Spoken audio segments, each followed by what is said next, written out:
Yesterday I did a video on comfort movies and my 10 favorite comfort movies. This time out we're going to look at my 10 favorite guilty pleasure movies. Comfort movies and guilty pleasure movies get talked about in the same breath, but they're not actually the same thing. The difference really comes down to why you're watching the movie and how you feel about enjoying it. One is about emotional safety and the other is about indulgence. Comfort movies are the films you turn to when you want to feel grounded, relaxed, or emotionally steady. These are movies you already know by heart, the plot, the jokes, the ending, and that predictability is the whole point. They're warm, familiar, and reassuring, often tied to nostalgia or positive memories. When you watch a comfort movie, you're not looking to be surprised or challenged. You want something that feels like a cinematic blanket. And importantly, there's no shame in loving them. You'll probably say they're your favorites because they make you feel better. Guilty pleasure movies, on the other hand, are fun for very different reasons. You watch them not because they're calming, but because they're entertaining, even if they're messy, over the top, or objectively flawed. These are movies you preface with, "I know it's bad, but..." Maybe the acting is ridiculous, the plot barely works, or critics completely tore it apart, but none of that stops you from having a good time. The enjoyment comes from excess camp or pure spectacle, and there's usually a bit of self-awareness baked in when you admit you like them. The easiest way to separate the two is by asking yourself one question: does this movie comfort me, or does it amuse me despite itself? Comfort movies calm you down and feel emotionally safe.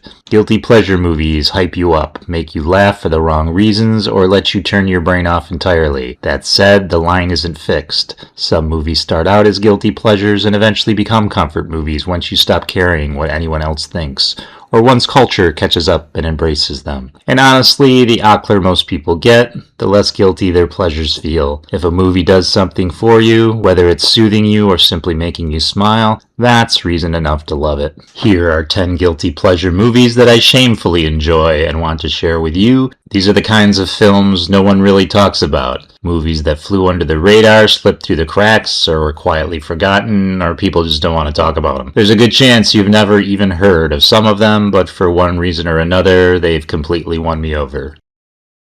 What can I say? I'm a sucker for a revenge story. I Spit on Your Grave, 2010, is a remake of the infamous 1978 exploitation film originally directed by Mir Zarki. The original movie has long been one of the most controversial titles in horror history, and the remake knowingly inherits that reputation. This is a film that exists almost entirely because it wants to provoke a reaction, whether that reaction is disgust, anger, catharsis, or debate. At its core, the movie follows a simple revenge structure. The story centers on a woman who becomes the victim of extreme violence and humiliation, is left for dead, and later survives. What follows is a methodical reversal of power as she takes revenge on the men who wronged her. The plot itself isn't complex, but the way the film presents it is what makes it so divisive. The biggest point of contention surrounding I Spit on Your Grave, both the original and the remake, is its tone. The movie doesn't soften or stylize its brutality. Instead, it presents everything in a harsh, unflinching way that many critics argue crosses the line from depiction into exploitation. Supporters, on the other hand, argue that the lack of restraint is intentional. The film wants the audience to feel uncomfortable, angry, and shaken, so that the later revenge feels earned rather than sensational. What sets the 2010 remake apart from the original is its polished production and modern horror sensibilities. The cinematography is cleaner, the performance is more restrained, and the pacing more deliberate. Director Stephen R. Monroe leans heavily into realism, which makes the film more upsetting for some viewers and more effective for others. It's less grindhouse and more calculated, which heightens both its impact and its criticism.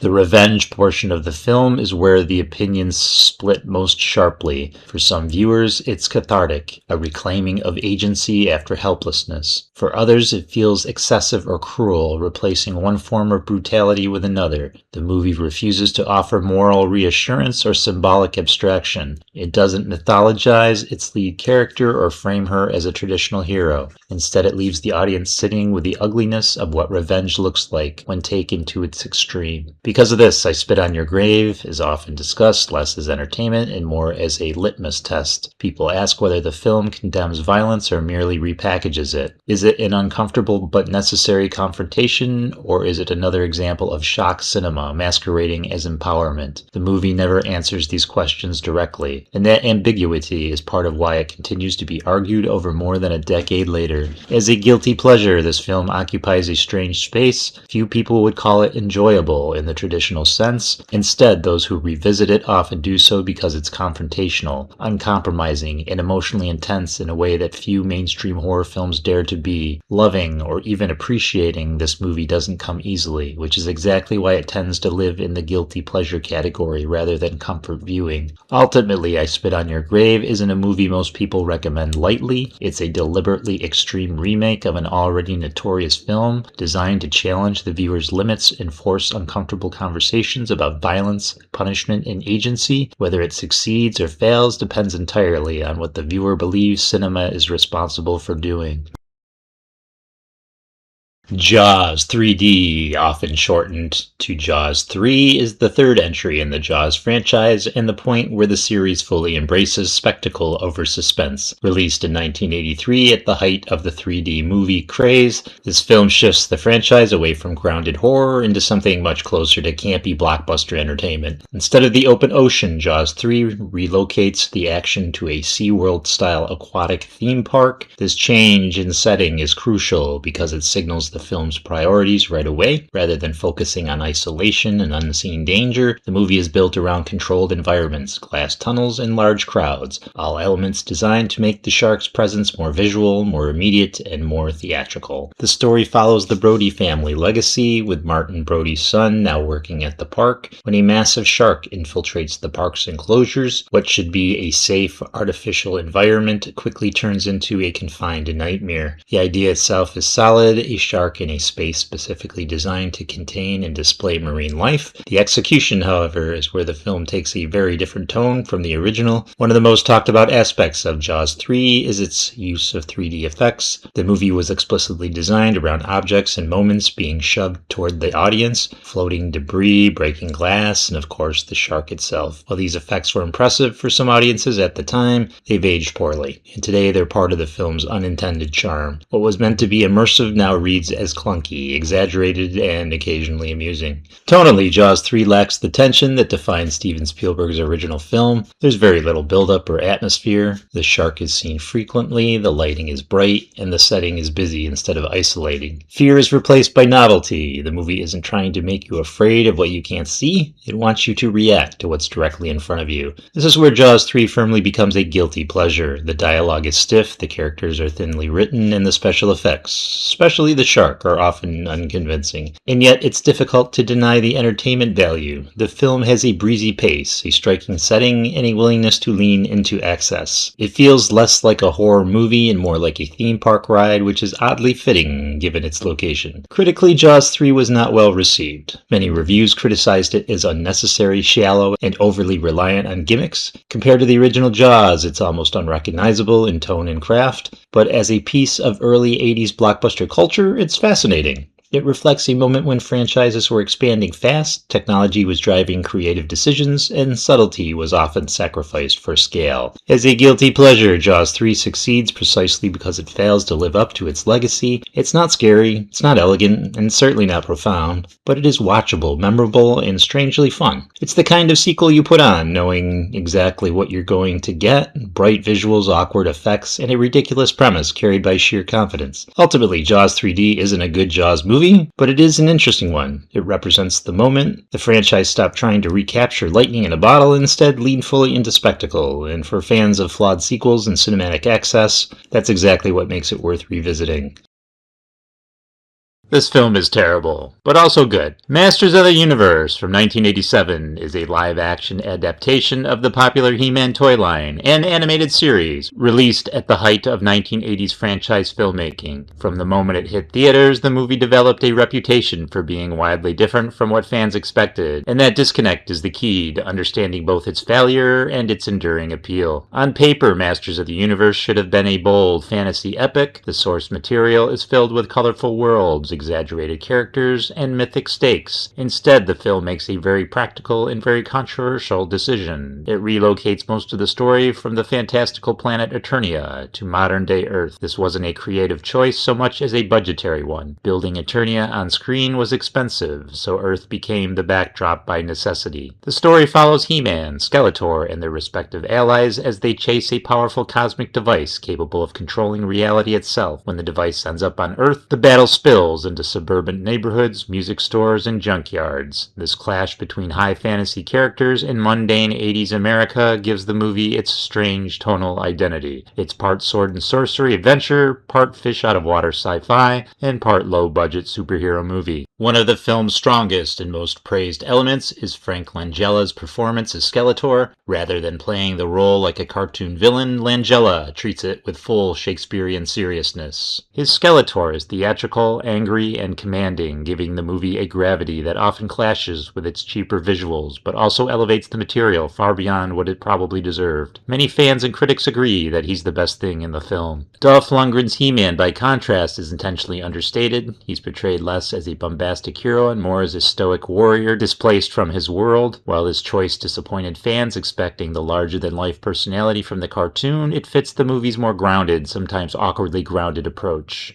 The problem isn't the performances, but the script's inability to decide what tone it wants to commit to. Visually, Masters of the Universe is a mixed bag. The costume design, especially for Skeletor and Evil Lyn, is ambitious and memorable. The production design for Eternia is sparse but evocative. However, the special effects and action sequences are limited, even by 80s standards, which undercuts the sense of epic scale the story is aiming for. The movie often feels like it wants to be grander than its resources allow. Critically, the film was not well received. Fans of the cartoon were disappointed by the lack of Eternia, while general audiences found the story confusing and uneven. As a result, the planned sequel, which would have introduced characters like She-Ra, never happened. For a time, Masters of the Universe was considered a cautionary tale about adapting toy properties into films. And yet, over the years, it's developed a strong cult following. As a guilty pleasure, it works because it's earnest to a fault. The movie fully believes in its characters, its stakes, and its weird blending of genres. It never winks at the audience or apologizes for its existence. That sincerity, combined with its very visible limitations, makes it charming rather than cynical. Today, Masters of the Universe is less remembered as a failed blockbuster and more as a fascinating artifact of 1980s pop culture. It's a film where ambition, budget, and expectation collided, and while the result isn't great, it's memorable. For fans of flawed adaptations, practical costumes, and unapologetic 80s energy, it's easy to see why this movie keeps finding new life as a guilty pleasure.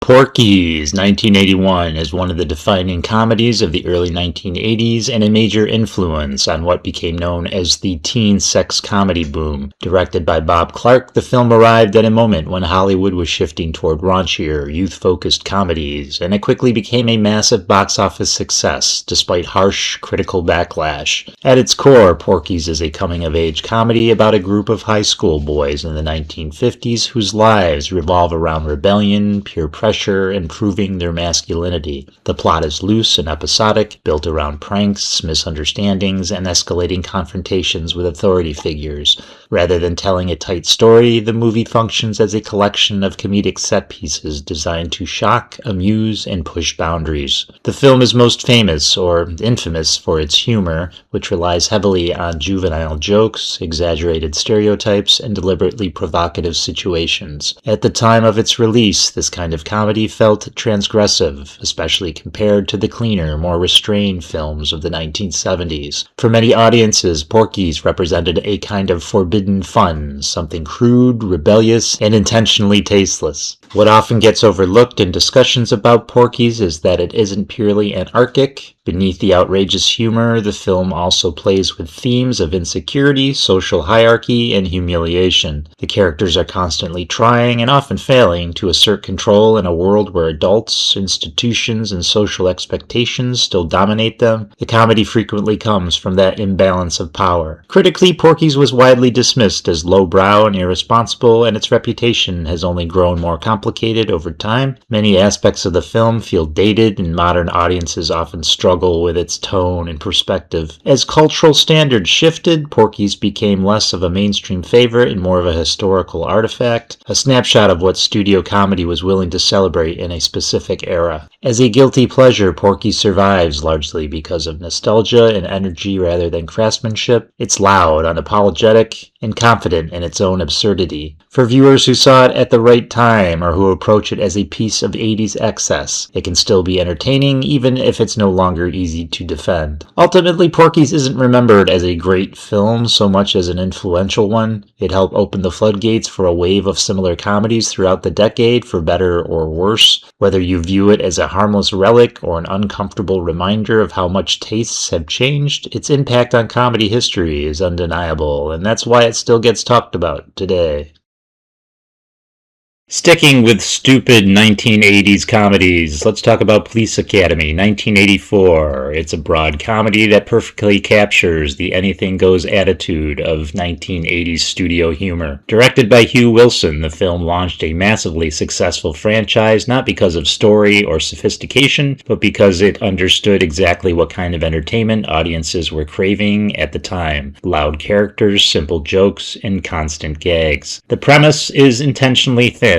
A city changes its rules so that anyone can enroll in the police academy regardless of physical ability, background, or temperament. This opens the door for a widely mismatched group of recruits, all forced to train together under strict and increasingly frustrated authority figures. From there, the movie becomes a series of comedic episodes built around training exercises, clashes of personality, and escalating chaos. Rather than focusing on plot, Police Academy is driven almost entirely by its ensemble cast. Each character is built around a single exaggerated trait or gimmick, whether it's confidence, awkwardness, rebelliousness, or sheer unpredictability. These characters aren't meant to grow in realistic ways. They're meant to collide with rules, authority, and each other as often as possible. The humor comes from repetition, escalation, and familiarity. One of the film's defining features is its cartoon logic. Consequences rarely matter, authority figures are consistently undermined, and competence is often accidental. The police institution itself is treated less as a serious organization and more as a playground for slapstick and satire. This irreverence was part of the appeal. The movie isn't about respecting the system, it's about laughing at it. Critically, Police Academy was not well received. Reviews often labeled it crude, lazy, or disposable, and many critics dismissed it as low-effort comedy, but audiences didn't care. The film was a box office hit, and its success led to a long-running series of sequels that leaned even harder into formula, familiarity, and fan-favorite characters. As a guilty pleasure, Police Academy works because it's shamelessly uncomplicated. The jokes are obvious, the structure is predictable, and the tone never shifts into anything resembling seriousness. It's the kind of movie where you know exactly what you're getting within the first 10 minutes, and that reliability is part of its charm. Viewed today, the film feels very much like a product of its time. Some humor hasn't aged particularly well, and the style is far removed from modern comedy sensibilities, but as a snapshot of 1980s pop culture, it's fascinating. It reflects an era when character comedy and theatrical escalation mattered more than narrative depth or realism. Ultimately, Police Academy isn't remembered as a great comedy, it's remembered as a successful one. It created a template, launched careers, and proved that audiences would happily return for the same jokes as long as the characters were familiar. And as a guilty pleasure, it earns its place by being exactly what it promises: noisy, silly, and completely unapologetic. Tango and Cash, 1989, is a late 80s buddy cop action movie that exists almost entirely to showcase swagger, excess, and star power. Starring Sylvester Stallone and Kurt Russell, the film arrives at the peak of the action hero era, when muscles, one-liners, and explosions mattered far more than realism or restraint. The premise is simple and familiar. Two elite cops with wildly different personalities are framed for a crime they didn't commit and forced to work together to clear their names. films. One is polished, analytical, and image-conscious, and the other is rough, sarcastic, and instinct-driven. The movie wastes no time getting them at odds, then throws them into increasingly exaggerated situations designed to force cooperation. What makes Tango and Cash stand out isn't its story, it's the contrast between its leads. Stallone plays against type as a meticulous high-tech professional, while Russell leans fully into charm and irreverence. Their chemistry is the engine of the movie, built on constant verbal sparring and competitive masculinity. The film knows that audiences came to watch these two personalities collide, and it structures almost every scene around that friction. Behind the scenes, Tango and Cash is famously messy. Multiple directors were involved, rewrites happened during production, and the tone shifts noticeably throughout the film. At times it wants to be gritty, at others cartoonish, and occasionally it veers into outright absurdity. Instead of feeling cohesive, the movie feels like several versions of an action film stitched together, and oddly that chaos becomes part of its charm. Tonally, the film fully embraces excess. The villains are exaggerated, the action is loud and stylized, and logic often takes a backseat to visual impact. The movie isn't interested in realism or procedural details, it's interested in momentum, attitude, and spectacle. If something looks cool or sounds clever, it stays in, whether it makes sense or not. Critically, Tango and Cash was not well received. Reviews pointed out its uneven pacing, tonal confusion, and over-the-top indulgence. Compared to tighter buddy cop films of the era, it was often seen as bloated and self-important. But audiences responded differently. Over time, the film found an afterlife on cable TV and home video, where its maximalist energy played better without expectations of polish. As a guilty pleasure, Tango and Cash works because it's unapologetically of its time. It's drenched in late 80s aesthetics, fashion, music, attitude, and completely confident in its own ridiculousness. The movie doesn't wink at the audience, but it also doesn't ask to be taken seriously. It just wants to entertain through sheer force of personality. Ultimately, Tango and Cash isn't remembered as a great action movie. It's remembered as a fun one. It's the kind of film where flaws are part of the appeal. Too loud, too long, too flashy, and too self-assured. For fans of mismatched duos, practical explosions, and peak action star bravado, it's easy to see why this movie remains a beloved guilty pleasure. The Golden Child, 1986, is a fantasy action comedy that feels like a collision between Eddie Murphy's star persona and a high-concept supernatural adventure. Released at the height of Murphy's popularity, the movie was clearly designed as a blockbuster vehicle, one that could blend comedy, mysticism, and action into something broad enough to appeal to everyone. The story follows a reluctant hero pulled into a prophecy-driven quest involving ancient forces, spiritual guardians, and a child whose existence is crucial to the balance between good and evil. Murphy's character isn't a chosen warrior or a believer. He's skeptical, sarcastic, and very aware of how ridiculous the situation sounds. That skepticism becomes the movie's comedic anchor. Tonally, The Golden Child is a balancing act that never fully settles. On one side, you have dark fantasy elements inspired by Tibetan mythology and classic good versus evil storytelling. On the other, you have Eddie Murphy delivering one-liners, disbelief,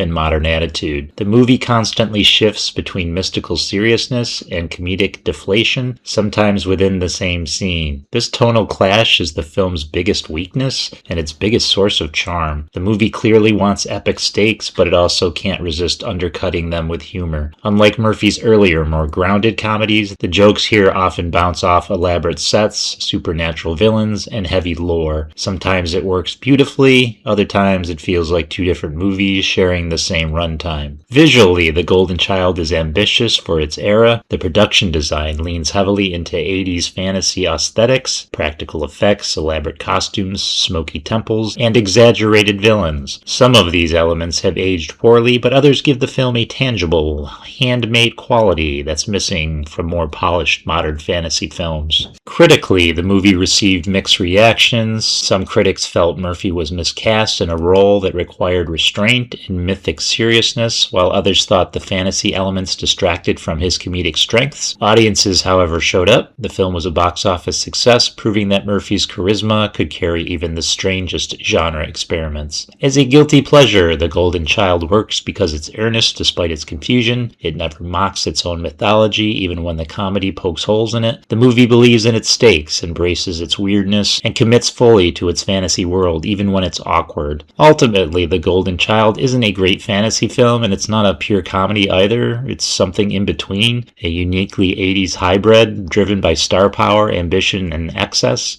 And while it may not fully succeed at what it sets out to do, its confidence, quotability, and unapologetic weirdness are exactly why it continues to live on as a beloved guilty pleasure. This next one teeters on comfort movie or guilty pleasure. I think the scale goes more towards the guilty pleasure for Flash Gordon, a 1980 movie. It's a space fantasy adventure that fully commits to style, color, and spectacle over realism or narrative subtlety. Based on the classic comic strip, the film feels less like a modern sci-fi movie and more like a living, breathing pulp illustration brought to life. From its opening moments, it makes one thing clear. This is not grounded science fiction. It's operatic, exaggerated, and proudly ridiculous. The story itself is intentionally simple. An all-American hero is pulled into an interplanetary conflict when Earth becomes collateral damage in the power struggles of a tyrannical space ruler. What follows is a classic hero's journey filled with royal courts, strange creatures, betrayals, and last-second escapes. The plot exists mainly to move Flash from one vivid set piece to the next. What truly defines Flash Gordon is its aesthetic commitment. The film is drenched in bold colors, theatrical lighting, ornate costumes, and retro-futuristic production design. Nothing is subtle. Everything looks artificial and deliberately so. The movie isn't trying to convince you this world is real. It wants you to enjoy how wildly unreal it is. Another defining element is the tone. Flash Gordon walks a fine line between sincerity and camp. It plays its story straight, even when the dialogue and performances veer into melodrama. That seriousness paired with the film's excess is what gives it its cult appeal. If the movie were in on the joke, it wouldn't work. Instead, it commits fully, trusting the audience to either accept the tone or bounce off it completely. The performances reflect this heightened reality. The hero is square-jawed and earnest to the point of simplicity, while the villains are theatrical, charismatic, and openly indulgent. The imbalance is intentional. Flash is meant to be an ideal, not a complex character, a pure pulp hero dropped into an absurdly dangerous universe. One of the film's most enduring elements is its music. The soundtrack performed by Queen is bold, repetitive, and instantly recognizable. Rather than blending into the background, the music announces itself constantly, reinforcing the film's operatic feel. It doesn't support the action, it declares it. For many fans, the soundtrack alone is enough to cement the movie's legacy. Critically, Flash Gordon was divisive. Some dismissed it as shallow, cheesy, or unintentionally funny. Others recognized that its exaggeration was the point. Over time, the film's reputation has shifted. What once seemed excessive now reads as fearless, stylistic confidence. A movie made without irony before irony became the dominant lens. As a guilty pleasure, Flash Gordon thrives because it's visually unforgettable and unapologetically bold. It doesn't age gracefully in a technical sense, but it ages beautifully as a statement of creative commitment. Every frame feels handmade, theatrical, and unconcerned with trends. Ultimately, Flash Gordon isn't remembered for its story or its logic, it's remembered for its vibe. It's a movie that understands exactly what it is and never apologizes for it. For fans of camp, pulp adventure, and maximalist filmmaking, it remains a joyous, ridiculous, and endlessly rewatchable cult classic.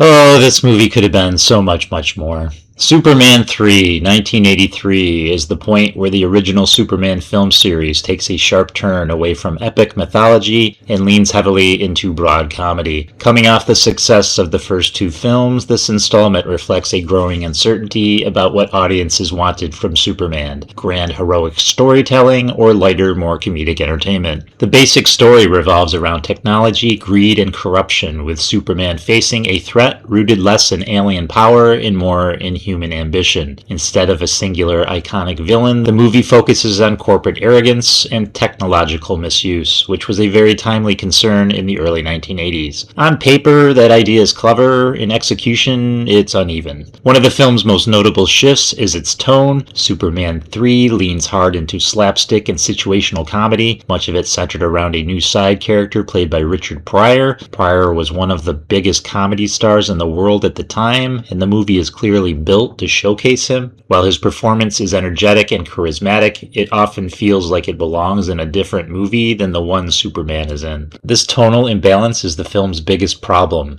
Scenes of broad comedy sit right next to moments that want to explore Superman's moral responsibility and inner conflict. The movie struggles to blend those ideas smoothly, resulting in something that feels tonally scattered rather than cohesive. That said, Superman 3 contains one of the most memorable and genuinely interesting moments in the entire franchise, a storyline that forces Superman to confront a darker version of himself. This sequence is often singled out as the film's high point because it taps into the character's mythology in a way that's personal, visual, and psychologically engaging. It hints at a more complex Superman movie hiding inside a much sillier one. Visually, the film continues the practical effects tradition of the earlier entries, though with less ambition and polish. The sense of wonder that defined the first Superman is still present in flashes, but it's no longer the driving force. Instead, the movie feels smaller, more episodic, and more focused on gags than spectacle. Critically, Superman 3 was met with disappointment. Many felt it wasted Christopher Reeve's sincerity and presence by surrounding him with jokes that undercut the character's mythic weight. Compared to its predecessors, the film felt less confident about what Superman was supposed to represent.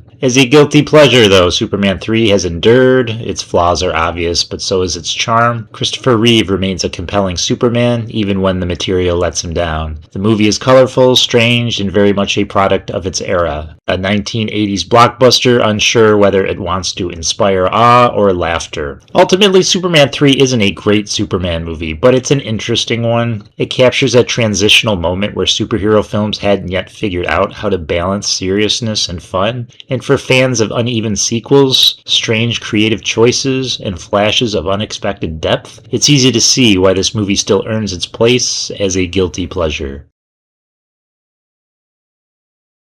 Alright, this next one and last one incorporates an entire franchise, both movies and television show. It's just a silly concept, and the movies are stupid, and the television show is stupid, and I love them to death. The Child's Play franchise began in 1988 as a straightforward horror concept with a deeply unsettling hook, a killer trapped inside a children's toy. What started as a relatively serious slasher film quickly transformed into one of the most recognizable and tonally flexible horror franchises of its era. At its core, Child's Play revolves around Chucky, a mass-produced doll that becomes the vessel for a violent criminal seeking survival through supernatural means. The fear doesn't come from scale or spectacle, but from contrast. Chucky looks harmless, friendly, and safe. Everything associated with childhood comfort, while committing acts that are anything but. That visual contradiction is the franchise's greatest strength. The early films play the concept mostly straight. The horror comes from paranoia, disbelief, and insulation. Adults refuse to believe what's happening, leaving vulnerable characters trapped in situations where the threat is dismissed as impossible. These entries lean heavily into suspense and practical effects, using puppetry to give Chucky a physical presence that still holds up today.